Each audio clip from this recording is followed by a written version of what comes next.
বিচার বিভাগ প্রশাসন কমিশনের সুপারিশ বাস্তবায়ন হলে মানুষের অধিকার মিলবে বলে মন্তব্য করেছেন প্রধান উপদেষ্টা। জাহাঙ্গীরনগর বিশ্ববিদ্যালয়ের পোষ্য কোটা সম্পূর্ণরূপে বাতিল ঘোষণা করল জাবির প্রশাসন।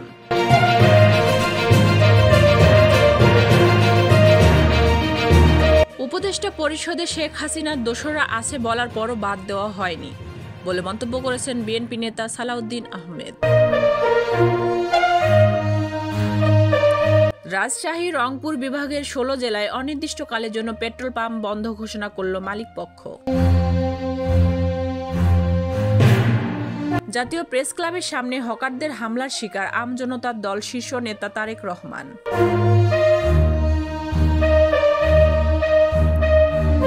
শেখ হাসিনা রাজনৈতিক কর্মকাণ্ড চালালে ভারতকে জবাব দিতে হবে বলে মন্তব্য করেছেন উপদেষ্টা নাহিদ ইসলাম। সাতক্ষীরায় আওয়ামী লিফলেট বিতরণকালে স্বেচ্ছাসেবক লীগ নেতা আটক।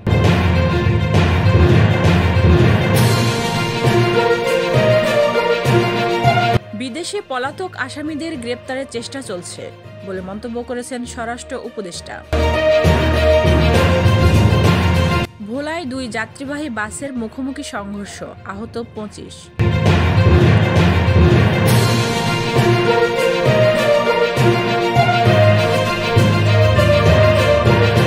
জামাতে ইসলামী একমাত্র অসাম্প্রদায়িক দল বলে মন্তব্য করেছেন গোবিন্দ চন্দ্র প্রামাণিক।